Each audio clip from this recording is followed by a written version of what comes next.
Sir नमस्कार sir, welcome to science नमस्कार। City. All my friends and colleagues, Gujarat science city के online webinar में आप सबका स्वागत है।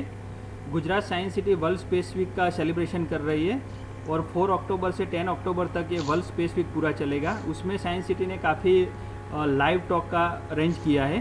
तो आज अपना ये जो सेकंड डे है, this is the second day of the event और आज हम लोगों का जो टॉपिक है वो स्पेस एस्ट्रोनॉमी इन इंडिया है। तो आज इस मौके पर, ओकेजन पर हम लोग एक ऐसे एक्सपर्ट को इनवाइट किए हैं जो आप सब लोग उनके साथ बातचीत करके उनके सेशन का एक बेनिफिट ले सकते हैं। तो first of all welcome to doctor J Raval sir. Sir welcome. नमस्कार। सर का मैं थोड़ा इंट्रो बता दूं तो sir is a founder president of the Indian planetary society. वैसे सर का बायोडाटा मैं पूरा पढ़ने जाऊंगा तो शायद मुझे आधा घंटा लग जाएगा। This is the short biodata biography of this sir. Sir is also visiting professor department of physics Mumbai university. Sir ने काफ़ी अवार्ड भी इसमें रिसीव किए हैं। सोशल सोसाइटी के अगर हम लोग देखें और एजुकेशनल डिपार्टमेंट में देखें तो भी sir is a most senior and eminent scientist, astrophysicist और काफ़ी आप लोगों ने बुक भी पढ़ा होगा सर का।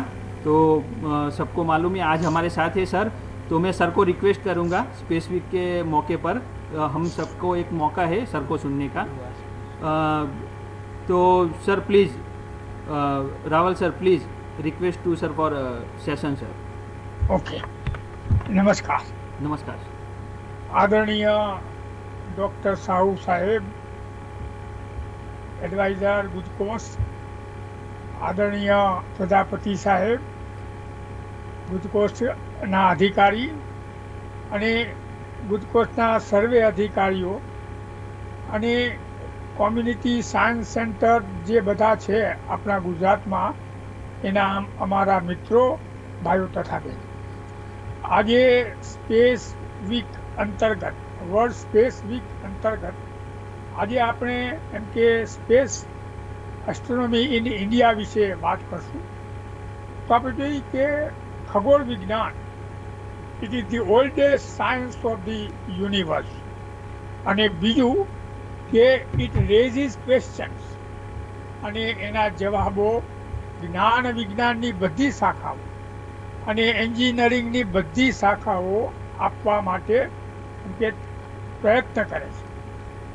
જૂના જમાનામાં શું હતું કે ખગોળ નિરીક્ષકો માનતા કે આપણે મોટા મોટા ટાવર ઉપર જઈ અને એમ કે ઓબ્ઝર્વેશન કરીએ અથવા તો નાના મોટા પહાડો ઉપર જઈને એમ કે આકાશ દર્શન કરીએ તો આપણે આકાશની બહુ નજીક જઈશું એમ માનતા.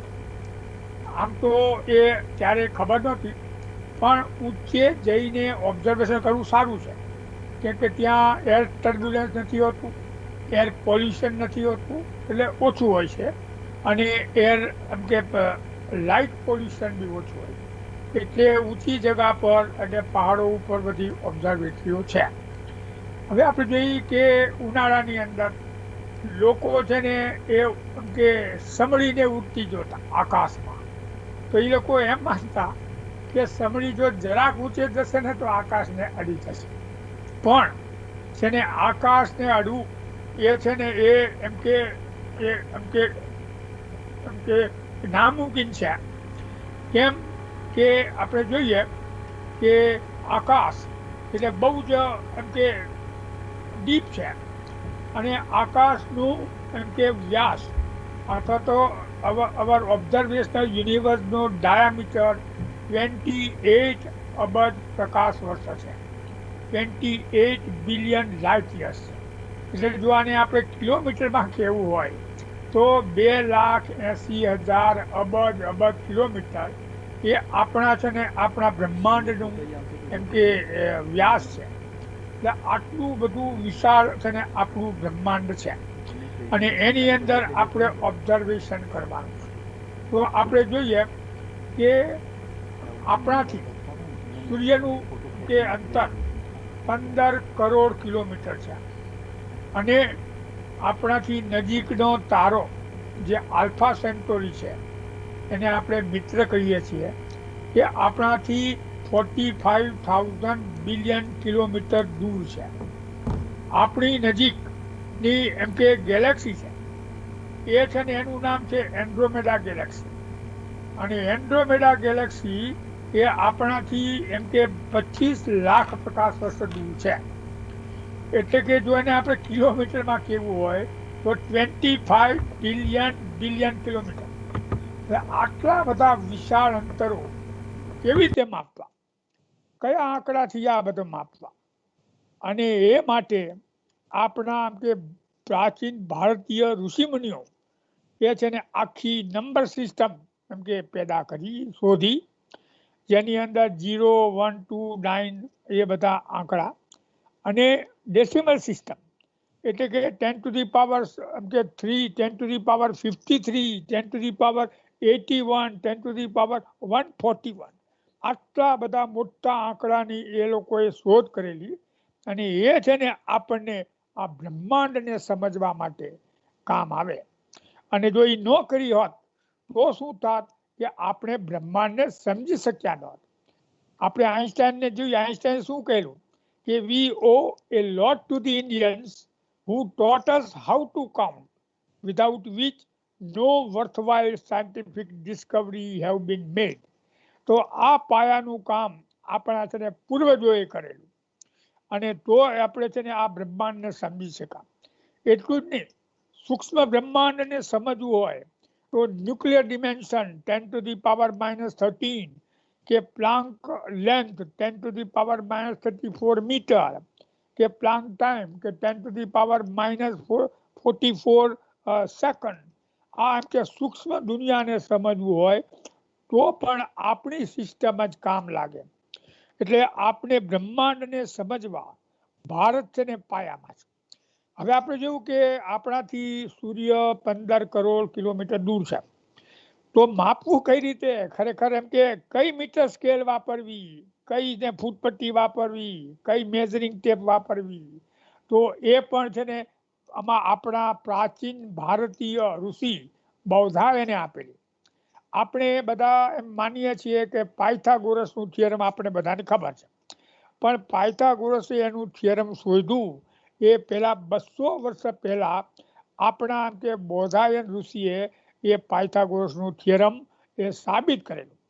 પાયથાગોરસનું થિયરમ રાઇટ એંગલ ટ્રાયેંગલમાં છે, અને બૌદ્ધાયને 200 વર્ષ પહેલા રેક્ટેંગલ લઈને સાબિત કર્યું.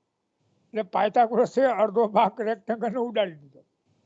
અને જો એની એ અને બી એમ કે ઓલી હોય બાજુઓ, તો C² = A² + B². આ એકચ્યુઅલી શું છે ખબર છે? એમ કે ફાઇન્ડિંગ ડિસ્ટન્સ બિટવીન 2 પોઈન્ટ્સ. આપણે બે બિંદુઓ વચ્ચેનું અંતર શોધવું હોય તો આપણે છે ને પાયથાગોરસનું થિયરમ એમ કે અપ્લાય કરવું જ પડે. કોઈ પણ મેઝરમેન્ટ કરવું હોય તો પણ છેવટે આપણે છે ને પાયથાગોરસ થિયરમ જ એ અપ્લાય કરવું પડે. એટલું બધું મહત્વ એ પાયથાગોરસ થિયરમનું છે, જેને આપણે હવે બૌદ્ધાયન પાયથાગોરસ થિયરમ કહેશું. કેમ કે ઓરિજિનેટર છે ને એ બૌદ્ધાયન હતા. આપણે જોઈએ કે 3 ડિમેન્શન લઈ તો R² = X² + Y² + Z². 2 ડિમેન્શનમાં R² = X² + Y², પણ 3 ડિમેન્શનમાં X² + Y² + Z². તો આપણે જોઈએ કે ન્યૂટોનિયન ડાયનામિક્સ હતું, એમાં છે ને એ ડાયનામિક્સ હાઈ વેલોસિટી અને હાઈ ગ્રેવિટેશનમાં બરાબર રિઝલ્ટ આપી શકે નહીં. અને એટલા માટે આઇન્સ્ટાઈનને એક છે ને એ એમ કે સુધારવા માટે એને શું કર્યું, યુક્લિડિયનની જ્યોમેટ્રી લીધી, અને બીજું યુક્લિડિયનની જ્યોમેટ્રી લીધી, અને એમ કે ટાઈમને 4th ડિમેન્શન લીધું. અને આપણે જોઈએ કે R² = X² + Y² + Z² + T². પણ એ છે ને એ એમ કે જ્યારે ડિસ્ટન્સ 0 હોય ત્યારે એમ કે સ્ક્વેર નેગેટિવ ન થાય, માટે T = ICT લેવું જ પડે. અને એ છે ને એ આઇન્સ્ટાઈને આ એમ કે બૌદ્ધાયન પાયથાગોરસની ફૂટપટ્ટી આ રૂપમાં મૂકી, અને આખી એમ કે સ્પેશિયલ રિલેટિવિટી વિશિષ્ટ સાપેક્ષવાદ આપણને આપ્યો. વિશિષ્ટ સાપેક્ષવાદ શું બતાવ્યું વિશિષ્ટ સાપેક્ષવાદે બતાવ્યું કે E = mc². એને એ બતાવ્યું કે સ્પેસ છે ત્યાં ટાઈમ છે, ટાઈમ છે ત્યાં સ્પેસ છે. એને એ બતાવ્યું કે જ્યારે એમ કે ઘડિયાળ એમ કે ગતિમાં હોય ત્યારે એ ધીમી ચાલે. અને એ બતાવ્યું કે રોડ જો એમ કે ગતિમાં હોય તો એ એમ કે ટૂંકો થાય. અને એ બતાવ્યું કે ઇલેક્ટ્રિક ફિલ્ડ એ જ મેગ્નેટિક ફિલ્ડ. તો આ છે ને એ સાપેક્ષવાદે આપણે આ બધું સમજાવ્યું. પણ એ બેઝ કયો? તો કે બેઝ એમ કે બોધાયના પાયથાગોરસ થિયરમ. પણ આ જે છે ને એ યુક્લિડિયન જ્યોમેટ્રી માટે હતું અને વેલોસિટી કોન્સ્ટન્ટ માટે હતું. પણ આ બ્રહ્માંડમાં તો ગ્રેવિટેશન છે, પૃથ્વીની આજુબાજુ ને બધે ગ્રેવિટેશન. તો એ તો છે ને પ્રવેગ આપે. તો પ્રવેગ આપે એટલે વળાંક આપે. તો આપણે છે ને એની અંદર આપણે કેવી એમ કે ફૂટપટ્ટી વાપરવી જોઈએ એ આઈન્સ્ટાઈને બતાવ્યું. અને એ ફૂટપટ્ટી d² = gij dxi dxj એ પાયથાગોરસ થિયરમ જ છે. આ બોધાયન પાયથાગોરસ થિયરમ છે, માત્ર છે નોન યુક્લિડિયન જ્યોમેટ્રીમાં. એટલે શું કરે, ધારો કે આપણે એક બાઉલ હોય, એક વાટકો, એની ઉપર એમ કે રોડ મૂકીએ તો રોડ શું કે 2 જ પોઈન્ટ માપે, છેલ્લા આગલાને 2 જ પોઈન્ટ માપે. જો એને આખા વાટકાને માપવું હોય તો એને બેન્ટ કરવી પડે. તો આ જે છે ને એ ઘડીએ ઘડીએ બેન્ટ થાય, એ એમ કે જગાએ જગાએ બેન્ટ થાય, એવી આમ કે ફૂટપટ્ટી છે એ આઈન્સ્ટાઈને શોધી. પણ બોધાયન અને પાયથાગોરસ થિયરમ એનું છે ને એના મૂળમાં. તો ભારત એમ કે આ બ્રહ્માંડને સમજવા એમ કે મૂળમાં છે, કેમ કે એને જ એમ કે નંબર સિસ્ટમ શોધી, એને શરૂઆતમાં એ ફૂટપટ્ટી શોધી. અહીં આપણે છે ને કણાદને જોઈશું. કણાદનું એકચ્યુઅલી નામ કશ્યપ હતું, પણ એને કણની કિંમત સમજાવી હતી. એને કહ્યું કે આ બ્રહ્માંડ ભલે આટલું મોટું હોય પણ એક છેવટે કણને લીધે છે. અને એને એમ કે એટમિક એમ કે સ્ટ્રક્ચર, અણુ પરમાણુનો અભ્યાસ કરેલો. તો એ છે ને એ એમ કે કણાદ એમ કે આપણી દુનિયાના પહેલા એમ કે ન્યુક્લિયર ફિઝિસિસ્ટ હતા, ન્યુક્લિયર સાયન્ટિસ્ટ હતા. પછી આવે છે આર્યભટ્ટ. આર્યભટ્ટ 5th 6th સેન્ચુરીમાં હતા. આ હું સાંભળે કહું છું કે આપણે આ રિલેશન છે છેવટે. કે આર્યભટ્ટે શું કીધું કે ધારો કે આપણે છે ને નદીમાં એક નાવ લઈને પશ્ચિમથી પૂર્વ તરફ આપણે સહેલગા કરીએ તો કાંઠે એમ કે સ્થિર મકાનો અને વૃક્ષો એ આપણને છે ને એ પૂર્વથી પશ્ચિમમાં જતા દેખાય. એટલે એને એમ કહ્યું કે આપણી પૃથ્વી પશ્ચિમથી પૂર્વ તરફ ફરે છે, માટે આખું આકાશ, સૂર્ય, ચંદ્ર, ગ્રહો, તારાઓ એ પૂર્વથી પશ્ચિમ તરફ ફરે. આ બહુ સુંદર એમ કે સમજાવવાની વાત કે પૃથ્વી પોતાની ધરી ઉપર કેવી રીતે પશ્ચિમથી પૂર્વ તરફ ફરે. બીજું એમ કે આર્યભટ્ટે શું કર્યું, પાઈની વેલ્યુ શોધી. 3.1428 એની અપ્રોક્સિમેટ વેલ્યુ છે. પણ એ છે ને પોઈન્ટ પછી એન્ડલેસ આંકડા હોઈ શકે. એ પાઈ કયા મોટા આંકડા સાથે ગુણાકાર કરે છે એની ઉપર પોઈન્ટ પછી કેટલા આંકડા લેવા એ છે ને એ આપણે જાણવું જોઈએ. તો આપણે 10,000 એમ કે થી ગુણીએ તો 142.28 એ કામ ન આવે. એના પછીનો બી આંકડો આપણે જોઈએ, નહીં તો છે ને જોઈએ, નહીં તો મૂલ્ય છે ને એ ખોટું પડે, મૂલ્ય બરાબર ન આવે. બીજું આને આમ કે આર્યભટ્ટે શું કહ્યું કે આ બધા ગ્રહણોનો અભ્યાસ કર્યો અને એને બતાવ્યું કે ગ્રહણો માત્ર છાયાની લીલા છે. કોઈ એમ કે એની અંદર રાહુ કેતુ છે નહીં, કોઈ એમ કે રાક્ષસો નથી. અને બીજું કે જ્યારે ચંદ્રગ્રહણ થાય છે ત્યારે પૃથ્વીનો પડછાયો ચંદ્ર ઉપર પડે છે અને એ ગોળ છે, માટે એ છે ને એ આપણે જાણી શકીએ છીએ કે પૃથ્વી ગોળ છે. તો એને જે સમજાવ્યું કે ભાઈ શા માટે પૃથ્વી કેવી રીતે પૃથ્વી પશ્ચિમથી પૂર્વ તરફ ફરે છે, એના માટે એમને શ્લોક આપેલો. એટલે શું આ એનો સંદર્ભ છે, રેફરન્સ, કે અનુલોમ ગતિ નવસ્થ પશ્યતિ અચલમ વિલોમગમ જદ્વત અચલાની ભાતિ તદ્વત સમપશ્ચિમગાની લંકાયામ. એટલે કે એમ કે પૃથ્વી કેવી રીતે એમ કે પશ્ચિમથી પૂર્વ તરફ ફરે. પછી આવે છે આપણા એમ કે વરામિહિર.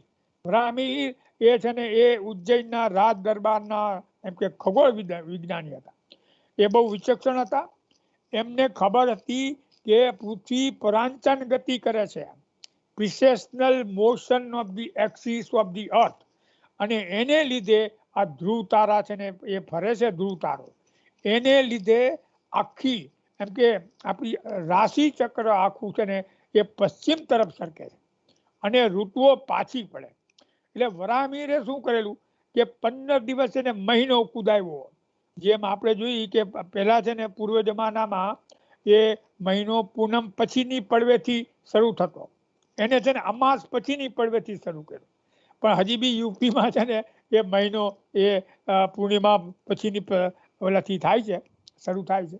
અને પછી આવે છે આપણા એમ કે બ્રહ્મગુપ્ત. તો બ્રહ્મગુપ્ત છે ને ભિન્ન માળના હતા અને આર્યભટ્ટ હતા ને કુસુમાપુર એટલે પટના ત્યાંના હતા અને ત્યાં એમ કે એ આચાર્ય હતા. તો આ જે એમ કે બ્રહ્મગુપ્ત એને જીરોની શોધ નથી કરી. જીરો તો વેદ કાળથી આપણે ખબર હતી અને પિંગલ શાસ્ત્રમાં એને એની સિમ્બલ સાથે છે, પણ એને જીરોના ઓપરેશન આપણે બતાવ્યા, એડિશન, સબટ્રેક્શન, ડિવિઝન, મલ્ટિપ્લિકેશન અને એને એમ કે ક્વોડ્રેટિક ઇક્વેશન શોધા અને x² - a² = 0. પણ એ છે ને x² + a² = 0 એ પણ એમને શોધ્યું હતું. પણ એને શું કર્યું કે x² + a² = 0 તો x² = -a², તો એને એમ થયું કે આ રકમ બરાબર નથી. પણ પછીના વિજ્ઞાનીઓએ એ કૃત્રિમ i² મૂકી દીધું એટલે x² = i² a² અને એમાંથી છે ને કોમ્પ્લેક્સ નંબર ઉત્પન્ન થયા. એટલે આર્યભટ્ટે શું કરેલું કે એને છે ને લિનિયર ઇક્વેશન શોધેલું ax + b = 0 અને એ એકચ્યુઅલી લિનિયર ઇક્વેશન જનરલ છે ને ax + by + c = 0. તો આ લિનિયર ઇક્વેશન શું બતાવે, એ જે એલ્જિબ્રા છે પણ એને જો ચિત્ર દોરીએ તો એ લાઈન બને અને એનું ભૌતિક કે અર્થ એ ન્યૂટનનો પહેલો નિયમ થાય કે જો બી કોઈ પાર્ટિકલ જો રિઝલ્ટન્ટ ફોર્સ 0 હોય તો એ કાં તો સ્થિર હોય કાં તો એ ગતિથી ગતિ કરે, એટલે કે એ રેખામાં ગતિ કરે. જેવું એની ઉપર ફોર્સ લાગવા માંડે એટલે એ રેખાને છોડી દે અને કર્વમાં આવી જાય, એમ કે વર્તુળમાં, એ એલિપ્સમાં, પેરાબોલામાં, હાઇપરબોલા. અને આ જે એમ કે બ્રહ્મગુપ્ત એને 2 પુસ્તકો લખ્યા, બ્રહ્મસ્ફુટ સિદ્ધાંત અને ખંડખાદ્ય.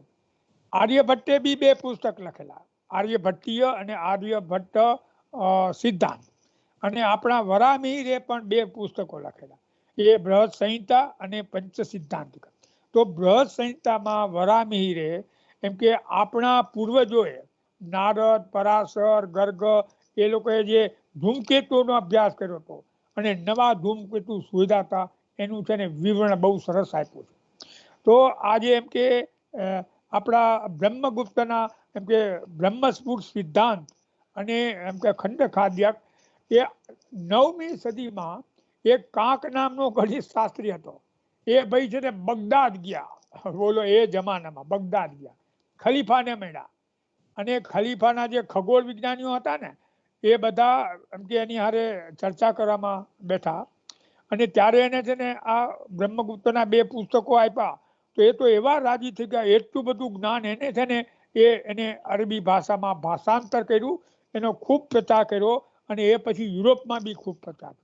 અને એ પુસ્તકોનું નામ એ લોકોએ અલ હિન્દ સિંધ અને અલ અકરંદ એવા નામ આપ્યા. અને એ છે ને એટલે યુરોપ વાળા એમ માનતા હતા કે 0, 1, 2 થી 9 છે ને એ અરેબિક ન્યુમરલ છે, પણ અરબોએ શોધ્યા નતા, આપણા એમ કે પૂર્વજોએ શોધ્યા હતા. પછી આવે છે ભાસ્કરાચાર્ય, 12th સેન્ચુરી. તો ભાસ્કરાચાર્યએ કલન શાસ્ત્રનો આરંભ કરેલો, dx/dt. એ શેના માટે કરેલો? આમ કે પ્લેનેટના આમ કે અભ્યાસ માટે એના સંદર્ભે કરેલો. એને પરમ્યુટેશન કોમ્બિનેશન બી શોધેલું, એને લિનિયર ઇક્વેશનનું એમ કે એના એમ કે સોલ્યુશન એટલે ઉકેલો શોધેલા. તો એ આર્યભટ્ટે એ ભાસ્કરાચાર્યએ એને ખબર હતી કે આ જે વૃક્ષો ઉપરથી એમ કે ફળો પડે છે એ હકીકતમાં પડતા નથી, પણ પૃથ્વી એને એટલે કે એને છે ને એ એમ કે ગુરુત્વાકર્ષણની પણ એ લોકોએ વધારે ઓલું કર્યું નહીં, વધારે એમ કે આગળ ગયા નહીં એ કોઈ બી હિસાબે, કે એમના શિષ્યો એવા મળ્યા નહીં. પણ પછી ન્યૂટને કર્યું અને એ કલન શાસ્ત્ર ન્યૂટન અને લાઇબનીઝે કર્યું અને ન્યૂટને ગ્રેવિટેશનનો નિયમ શોધ્યો. તો આપણે ઘણામાં આગળ છીએ અને એના સંદર્ભ છે, માત્ર બધે આગળ છીએ એટલું જ નહીં.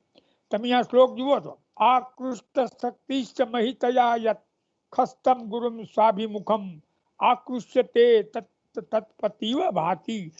એને આકર્ષે છે પૃથ્વી, અને એ આપણે એટલા માટે લાગે છે કે એ પડે છે.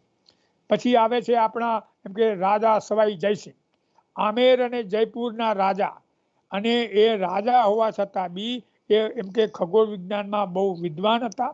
એને ઘણા બધા વિદ્વાનોને ભેગા કર્યા, ગુજરાતી વિદ્વાન, એ બંગાળી વિદ્વાન, મહારાષ્ટ્રીયન વિદ્વાન, અને એમ કે 5 ઓબ્ઝર્વેટરી સ્થાપી. એક દિલ્હી, એક જયપુર, એક વારાણસી, મથુરા અને ઉજ્જૈન. અને એને અભ્યાસ કર્યો, અને જે એમ કે પંચાંગો જે સાચું રિઝલ્ટ નહોતા આપતા, અને જ્યારે બધા કહે કે આજે ગ્રહણ થશે ત્યારે ગ્રહણ ન થાય અને અચાનક થઈ જાય, એ બધું દૂર કરવા માટે રાજા સવાઈ જયસિંહે એમ કે બહુ જ એમ કે મહેનત લીધી. આ ખગોળ વિજ્ઞાનમાં એમ કે પૈસાદાર અથવા રાજાઓ છે ને બહુ ઓછા છે, વેજે એમ કે આંગળીના વેજે ગણાય. એક તો ઉલુગબેગ, એ રાજા પૈસાદાર. બીજું કે ડિબ્રોલી, કે ફ્રાન્સનો એ નબીરો. ત્રીજું કે આપણા રાજા સવાઈ જયસિંહ. ચોથું બાબા. પાંચમું વિક્રમ સારાભાઈ. તો આ બધા એમ કે ધન સંપત્તિ વાળા હતા, નબીરા હતા. તેમ છતાં બી એ લોકોએ છે ને ખગોળ વિજ્ઞાનનું કામ. બધા જાણે છે કે નિકોલસ કોપરનિકસે કહ્યું કે સૂર્ય છે ને વિશ્વના કેન્દ્રમાં છે, પૃથ્વી નથી. પણ એ પહેલા એમ કે આપણા ઋષિ મુનિએ કહેલું કે એમ કે સૂર્ય વિશ્વના કેન્દ્રમાં. ને શ્લોક છે કે ધ્યેય સદા સવિતૃમંડળ મધ્યવર્તી, કે આ એમ કે મંડળની મધ્યમાં જે સૂર્ય છે એનું ધ્યાન કરો, એનું અભ્યાસ કરો. તો આ બધું છે ને આપણા કનેક્શનમાં છે, અને આપણે પછી આપણે એનો ઉપયોગ કરશું. ટાઇકો બ્રાહે ડેનિશ ઓબ્ઝર્વર હતો, મહાન, અને એને બધા ધાતુઓના ઇન્સ્ટ્રુમેન્ટ બનાવ્યા. અને 1577માં એક ધૂમકેતુ આવેલો, એનો એને અભ્યાસ કર્યું, એનો અંતર માપ્યું સચોટ, અને એને બતાવ્યું કે આ છે ને ધૂમકેતુ, એ છે ને એ આકાશી પિંડ છે નાના નાના, અને એ એમ કે ચંદ્ર કરતા 50 ગણા દૂર છે. એ પેલા એમ મનાતું કે આ ધૂમકેતુઓ છે ને માત્ર એટમોસ્ફેરિક ફિનોમિના છે, સાયક્લોન છે, પણ એ ખરેખર એ આકાશી પિંડ છે, કેનાર. આ ડેનિશ ઓબ્ઝર્વર હતા. એની આ ઓબ્ઝર્વેટરી જુઓ કે કોપરનેગન પાસે જે વીન ટાપુ છે, એમાં એને દેખો, જુઓ કે એને કેવા બધા ઇન્સ્ટ્રુમેન્ટ ધાતુ નાખેલા. આ પછી આવે છે આપણા ગેલિલિયો. ગેલિલિયોને આપણે એમ કે ભૌતિક શાસ્ત્રના, ફિઝિક્સના એમ કે પિતામહ કહીશ. એને બહુ જરૂરી છે. કેમ કે એને છે ને એક એમ કે નાનું દૂરબીન બનાવ્યું, કોન્વેક્સ લેન્સ, 2 ઇંચનું દૂરબીન બનાવીને એને પોતાના ઘરમાંથી સામેના ઘરમાં શું થાય છે એ જોયું નહીં, પણ એને આકાશમાં મળ્યું. ત્યારે બીજા લોકો શું કરતા કે જેમ કે નાનું આવું ટેલિસ્કોપ હોય તો પોતાના ઘરમાંથી સામેના ઘરમાં શું થાય એ જોવા માટે કરતા. અને એ લોકો સવારે એમ કે દૂરબીનને કાઢતા, સાંજે બેગમાં મૂકી દીધા.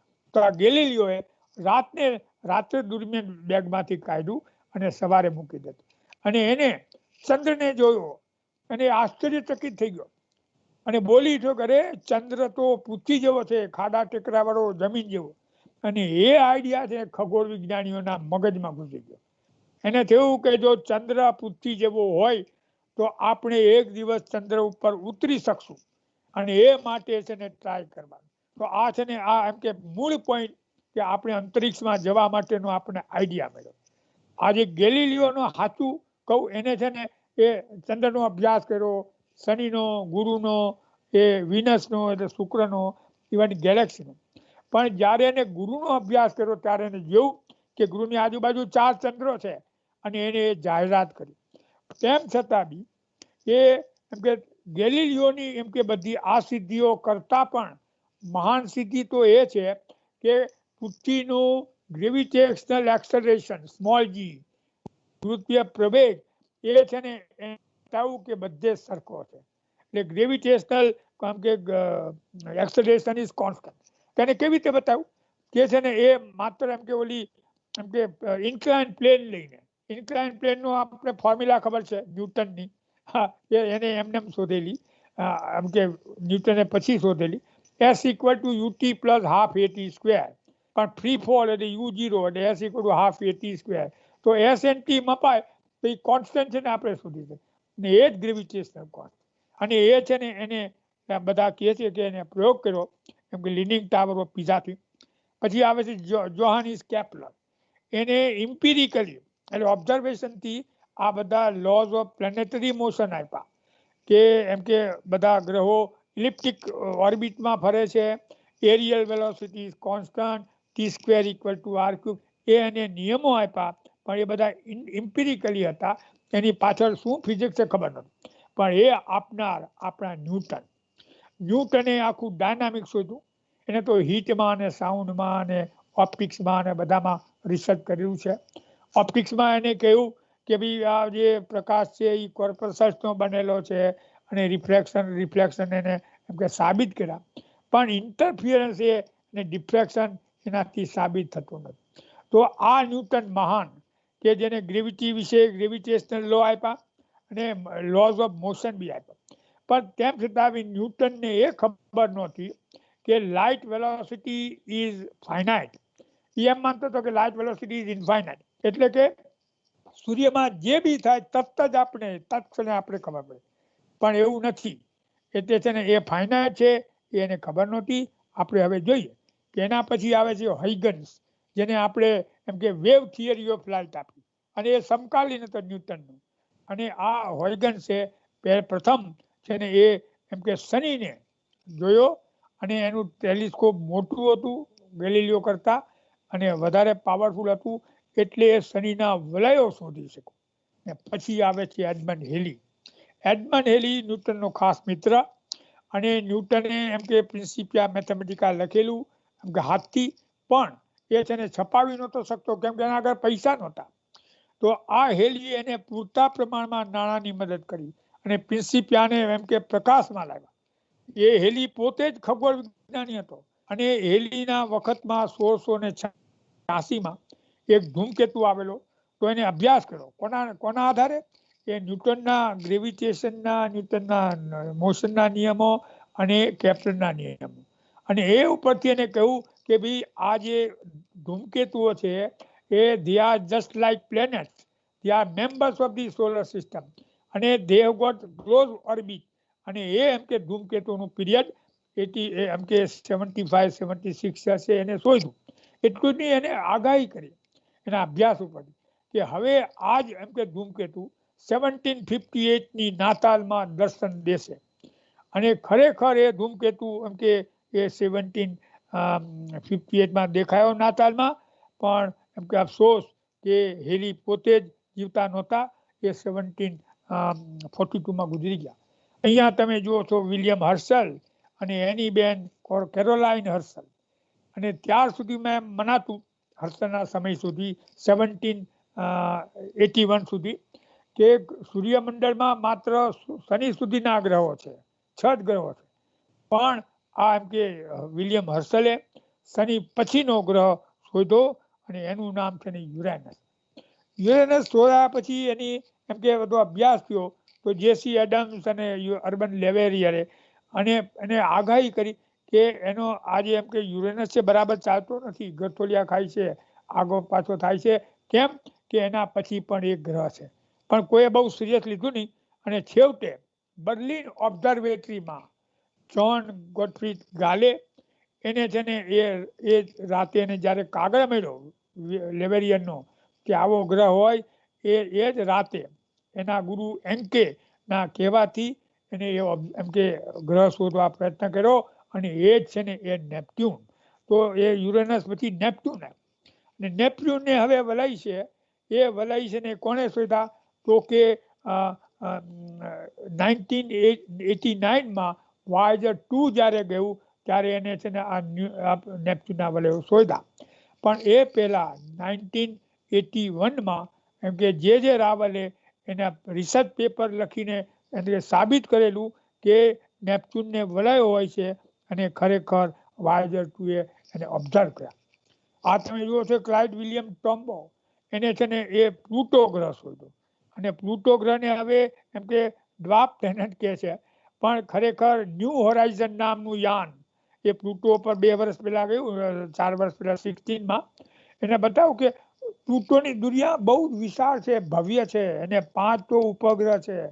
તો જો કે એને માત્ર એમ કે બહુ જલ્દીથી જોયેલું, પણ એની હજી બી એમ કે મોટી ભવ્ય દુનિયા એમ કે હશે. એના માટે એમ કે એક સ્પેસ પ્રોબ મોકલવું પડશે. હવે આ જોયું તો આપણું છે સૂર્યમંડળ, આમાં જો જુપિટરને વલાય છે, એ સેટર્નને વલાય છે, એ યુરેનસ નેપચ્યુન એને બી વલાય છે. તમે અહીંયા જુઓ છો એ છે ને એ એમ કે જુપિટર વલય સાથે, આ બ્રહ્માંડ આ તરફ છે ને એમ કે સેટર્ન એના વલય સાથે.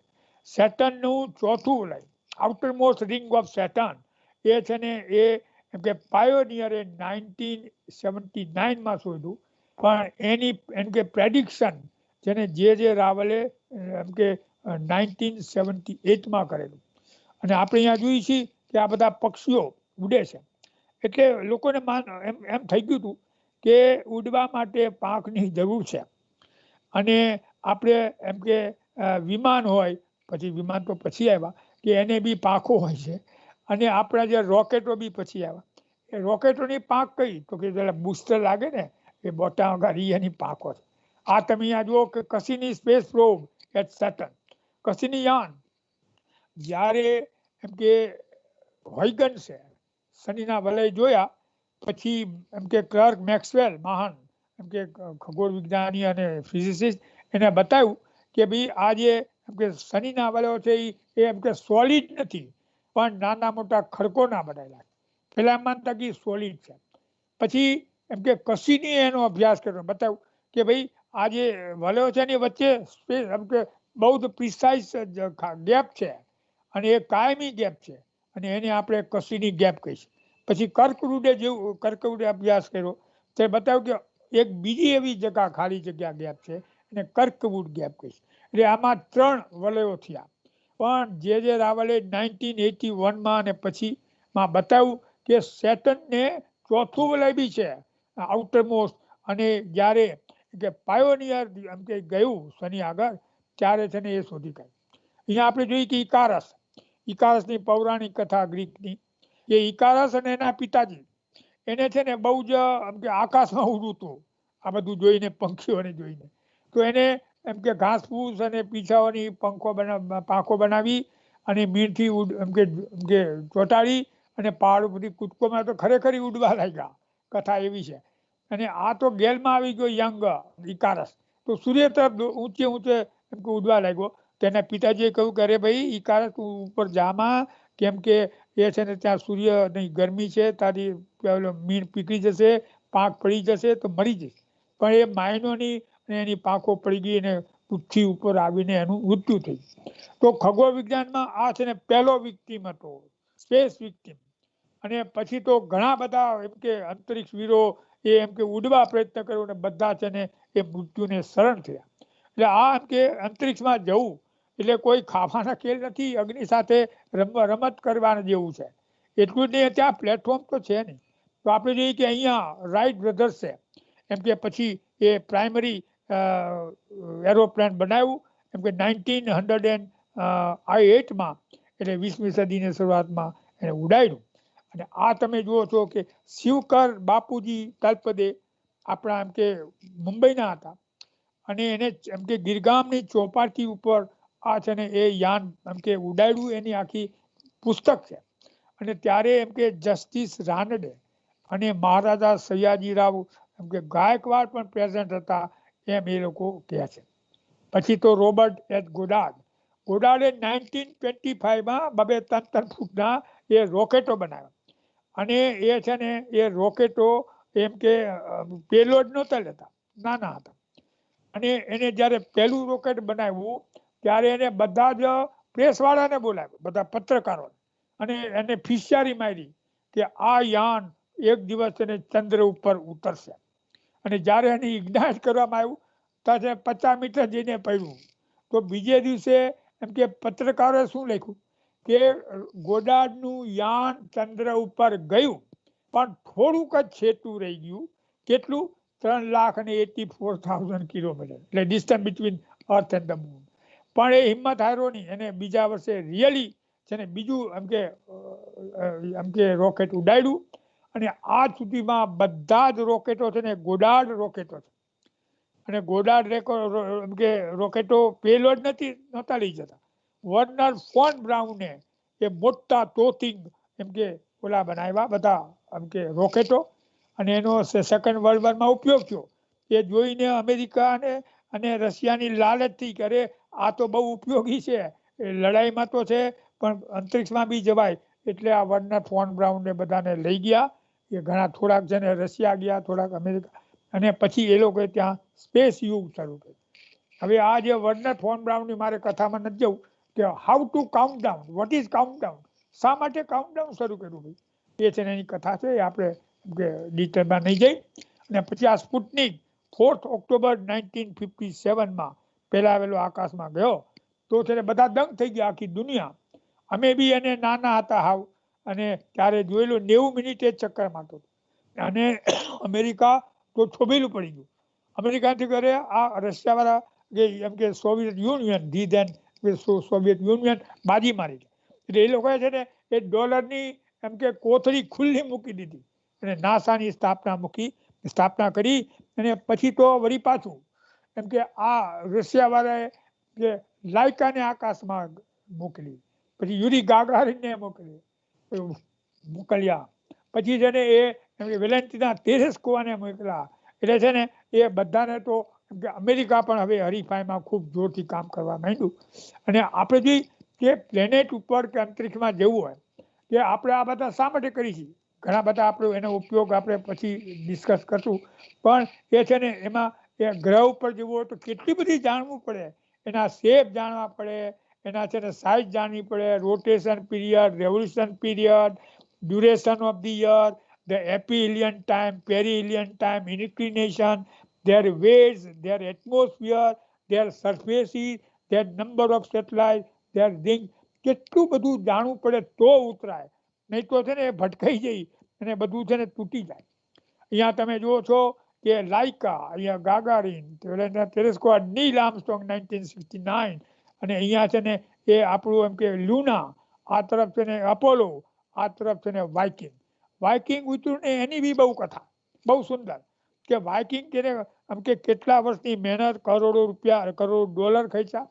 એ વાઇકિંગ ત્યાં માર્સ ઉપર 1978માં ગયું, 1977માં, અને એ છે ને એ 20 મીટર ઉપર છે ને હેંગ થઈ ગયું. તો આ બધા નાસાના સાયન્ટિસ્ટોને એ એર કન્ડિશનમાં છે ને પરસેવો વળી ગયો, અને એને આખી રાત મહેનત કરી તો બી સારું છે ને ખસે નહીં ત્યાંથી. ને પછી એને એમ થયું અરે હવે તો પ્રેસિડેન્ટને વાત કરવી પડશે કે આ હેંગ થઈ ગયું છે, આપણે હવે શું કરવું. ત્યાં એને ખબર પડી કે એક એવો સોફ્ટવેર હતો કે જે બતાવતું હતું કે જો નીચે ક્રેટર હોય ને તો ઉતરે જ નહીં, એ તમારી ઇન્સ્ટ્રક્શન લે જ નહીં.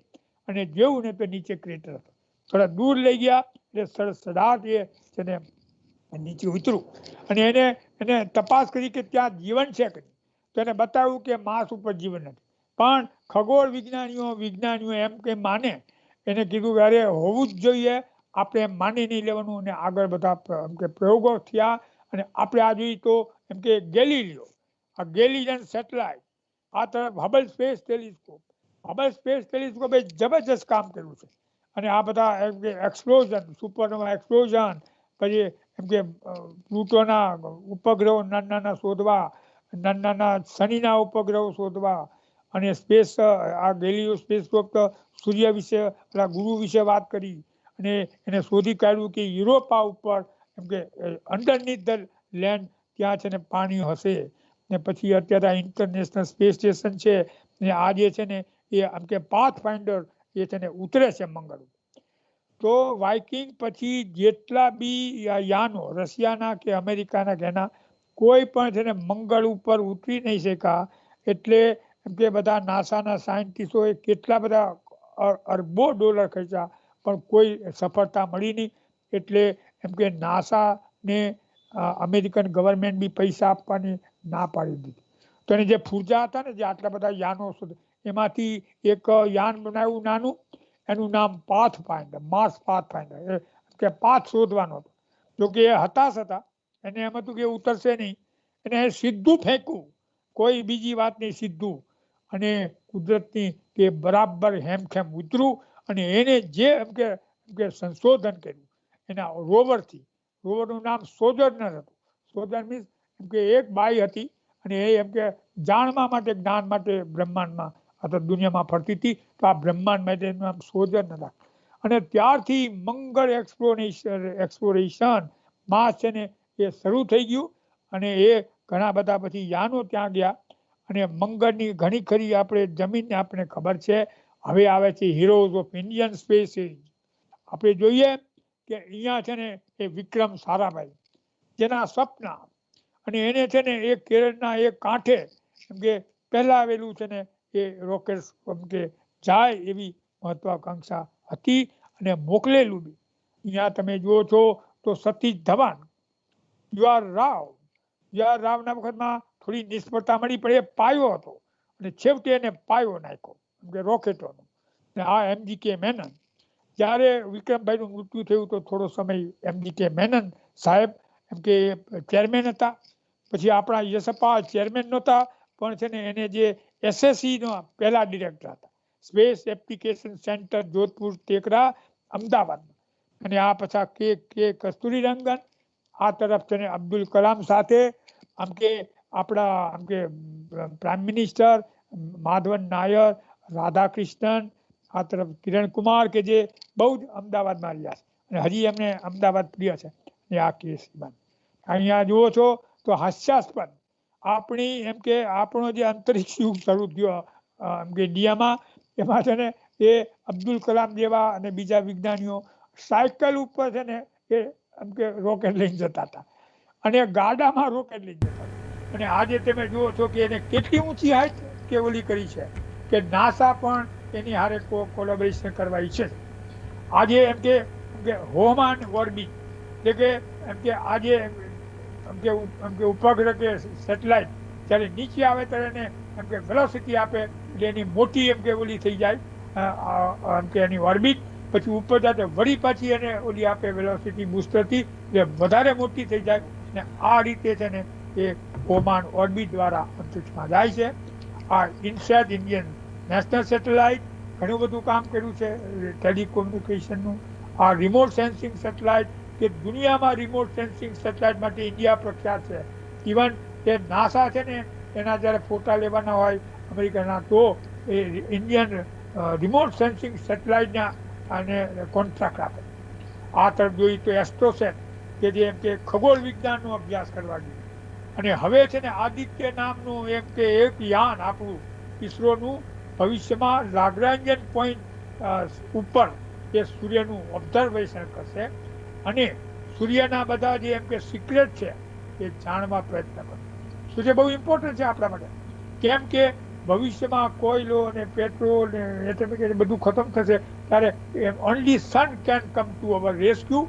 અને એના માટે હવે નાસાએ પાર્કર સ્પેસ પ્રોબ મોકલ્યું છે, અને પાર્કર સ્પેસ પ્રોબે એવા એમ કે પિક્ચર મોકલ્યા છે જે બતાવે છે કે સૂર્યની આજુબાજુ પણ વલય છે. અને એ છે ને એનું પ્રેડિક્શન, એનું રિસર્ચ જે રાવલે ઘણા વર્ષો પહેલા 1981માં કરેલું. અહીંયા તમે જુઓ તો ઉદયપુર સોલર ઓબ્ઝર્વેટરી, સૂર્યનો અભ્યાસ, અહીંયા સાક્ષાત સૂર્ય દેવતા છે ને એ અંદર સવારથી સાંજ રહેવા આવે છે. અહીંયા તમે જો કાવાલુર ઓબ્ઝર્વેટરી, વેણુ બપ્પુનું એમાં ટેલિસ્કોપ છે.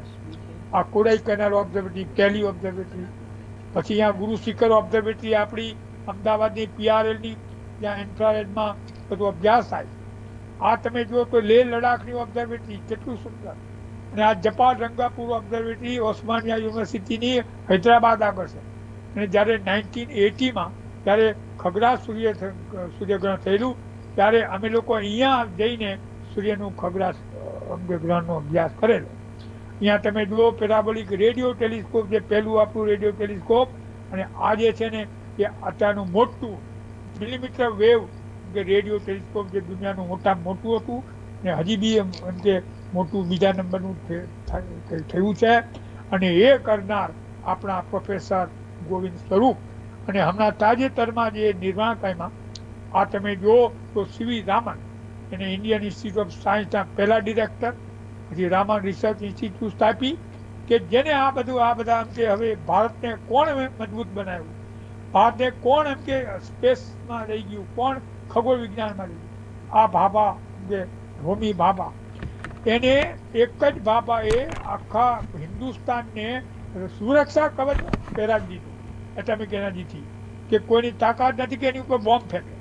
તો આ તરફ એમ કે આપણા વિક્રમ સારાભાઈએ અને એપીજે અબ્દુલ કલામ એ છે ને એ એમ કે હિન્દુસ્તાનને એમ કે સ્પેસ કવચ પહેરાવી દીધું કે કોઈ એમાં બોમ્બ નાખવાનો આવે.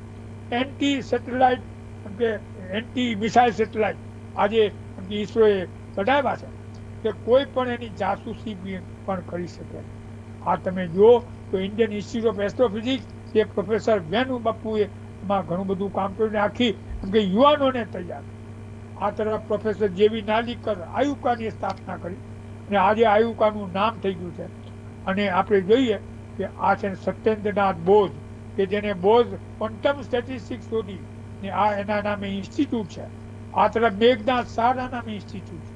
મેઘનાથ શાહે જે આયોનાઇઝેશન જે સ્ટારમાં થાય એની મોટી શોધ કરી. આ તરફ જેસી બોઝ રેડિયો એમ કે વેવ્સની શોધ કરી. આ એમની ઇન્સ્ટિટ્યૂટ બોઝ ઇન્સ્ટિટ્યૂટ છે.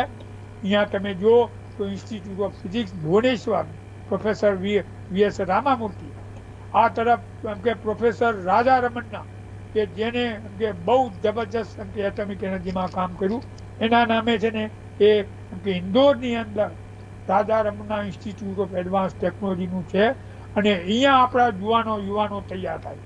આપણે ભારતમાં ઘણી બધી ઇન્સ્ટિટ્યૂટ છે, PRL બધી, અને એમાં એ છે ને એ એમ કે એમાં યુવાનો આગળ આવે અને પણ યુવાને એમાં પ્રવેશ મેળવવા ક્ષમતા મેળવવી જોઈએ. ને આજે છે ને જો એ ક્ષમતા ન મળે તો એમાં એડમિશન ન મળે. તો એ માટે આપણે ભારત ઘણું આગળ છે. આ તરફ જુઓ તો મૂન, આ તરફ જુઓ તો વાય ગો ટુ મૂન. અરે ભાઈ ઘણા બધા એમ કે શા માટે અબજો રૂપિયા ખર્ચા. Moon is the closest heavenly body to us. એટલે પાડોશીને જાણવા તો પડે ને. It is very important to know and understand the moon. In future it can help us in many ways.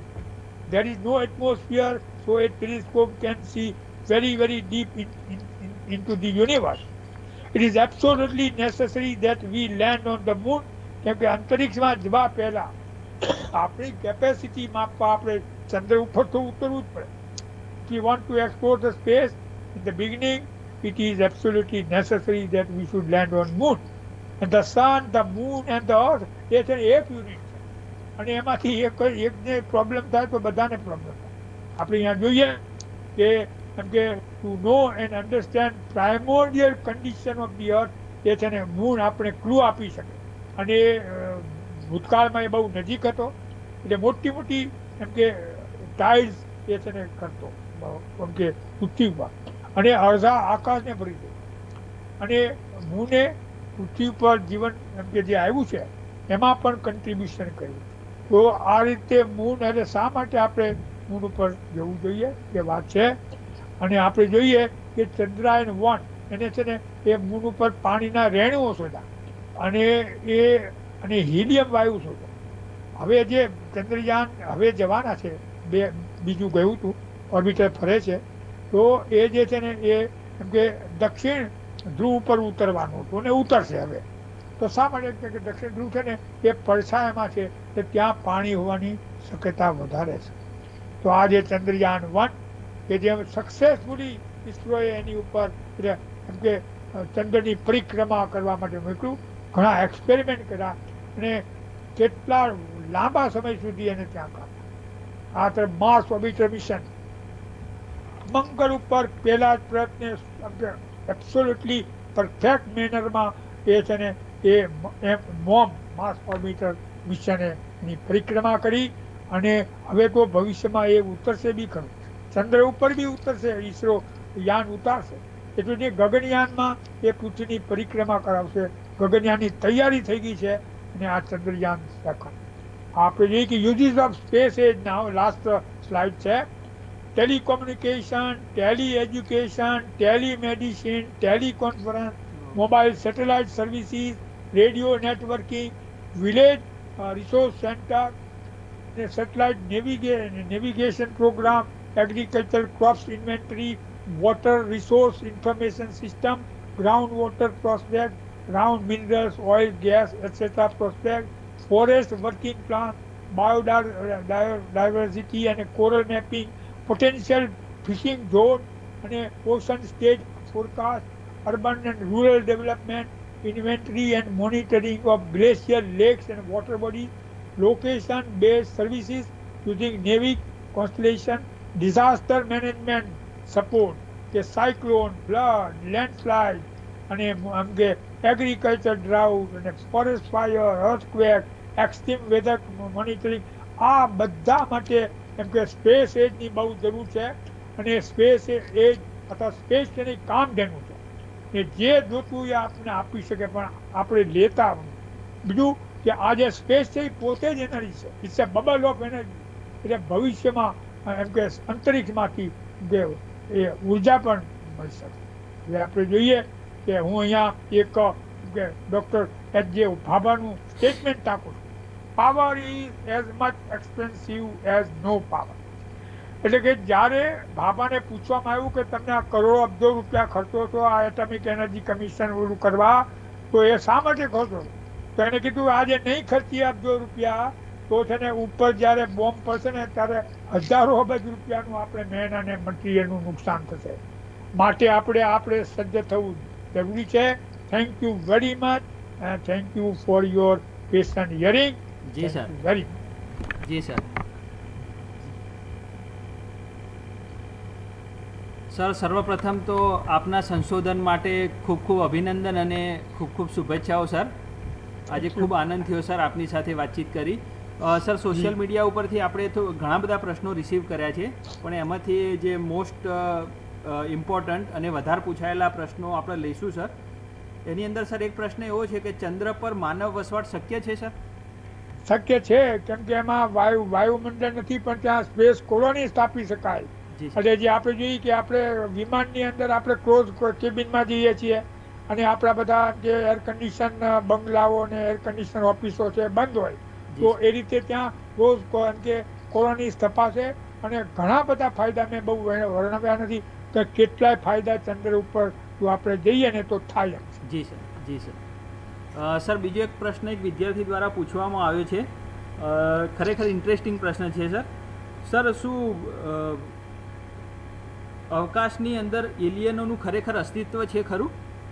એમાં એવું છે કે આપણી ગેલેક્સીમાં 500 અબજ તારા છે અને વિજ્ઞાનીઓએ ખગોળ વિજ્ઞાન જેવું કે 50% તારા છે ને સૂર્ય જેવા છે. એટલે કે 500 એટલે 250 અબજ તારા સૂર્ય જેવા છે. જો સૂર્યને ગ્રહમાળા હોય તો આ લોકોને કેમ હોય? there are billions and billions places where life should exist. પણ પ્રોબ્લેમ શું છે? અંતર, યુદ્ધ અંતર અને એને જોવાનું. આજના ટેલિસ્કોપ બધા પાવરફુલ બનતા જશે જબરજબત, અને અંતરિક્ષમાં બી હબલ સ્પેસ જેવા અને પછી તો મોટા ટેલિસ્કોપ મૂકાશે ત્યારે આપણે ખબર પડશે. પણ આપણે જો કે 1000 એમ કે પ્લેનેટ શોધાયા છે, તો પણ આપણે પૃથ્વી જેવું જેમ કે કોઈ ગ્રહ હજી શોધાયો નથી. હજી આપણે ખબર નથી કે પૃથ્વી જેવા માણસો ત્યાં છે કે નહીં, કે પૃથ્વીથી બીજા અલગ પ્રકારના સિલિકોન બેઝ છે કે નહીં ખબર નથી. પણ એ છે ને એમ કે ઇટ ઇઝ આપણે માનવું એ ખોટું છે કે we are alone in the universe. એટલે આપણા સાથે છે પણ હવે માત્ર કોન્ટેક્ટ થવાનો એમ કે ઓલો છે રાહ જોવા. જી સર, થેન્ક યુ. સર, આપે આમ તો વાત કરી દીધી છે, ઘણી બધી સંસ્થાઓની આપણે નામ સાથે વાત કરી, તો પણ એક વિદ્યાર્થીનો એવો પ્રશ્ન છે સર કે એસ્ટ્રોનોમીના ક્ષેત્રમાં સંશોધન માટે અને અભ્યાસ માટે આગળ વધવા માટે સર શું કરવું જોઈએ?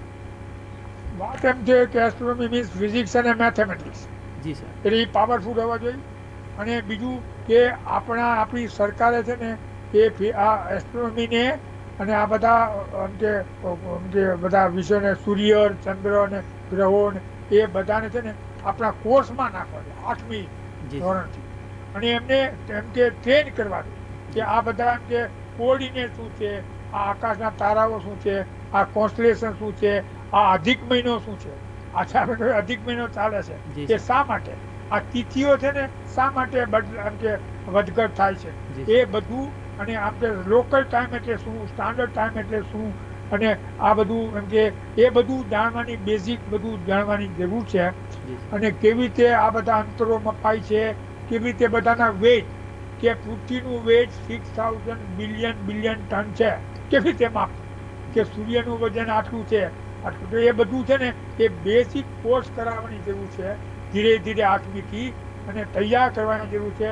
પછી ઓપ્શન તરીકે ભવિષ્યમાં એ ખગોળ વિજ્ઞાનમાં જાય, પણ એ તો બીએસસી અને એમએસસીમાં તેને મેથેમેટિક્સ ફિઝિક્સ કરવું જોઈએ. Yes sir, thank you sir. બીજો એક પ્રશ્ન રિસીવ થયો છે. Is JWST telescope should be better exploring space? Yes yes જી sir. Yes. Sir thank you. આજના દિવસે સર આપની એક પૌરાણિક કથાઓ સાથેનું જે લેક્ચર હતું ખૂબ માહિતીસભર સર. અને આજના દિવસે વિક્રમ સારાભાઈ, નાર્લિકર સર, મેઘનાથ સાહા, જેસી બોઝ, રાજા રામન સરને આજે યાદ કર્યા, એ બધાને ખૂબ ખૂબ વંદન સર. અને આજે સર આજે એક પ્રસંગ યાદ કરી લઈએ કે આજે મેઘનાથ સાહા સરનો બર્થડે છે સર, એટલે એમને પણ ખૂબ ખૂબ વંદન સર. અને સર આપના બી સંશોધનો માટે ખૂબ શુભેચ્છાઓ અને અભિનંદન સર. આપનું સર સેશન હતું ખૂબ વન્ડરફુલ, ઇન્ફોર્મેટિવ અને ઇન્ટરેસ્ટિંગ હતું સર. ઘણી બધી કોમેન્ટ્સ અને એ બધા રિસીવ કર્યા છે સર. ખૂબ ખૂબ અભિનંદન સર આપને. સાયન્સ સિટી તરફથી, department of science and technology, Gujarat સરકાર તરફથી અને અમારા સર્વે સ્ટાફ તરફથી આપનો સર ખૂબ ખૂબ આભાર. Thank you sir. Thank you very much. Thank you. વાત કરો.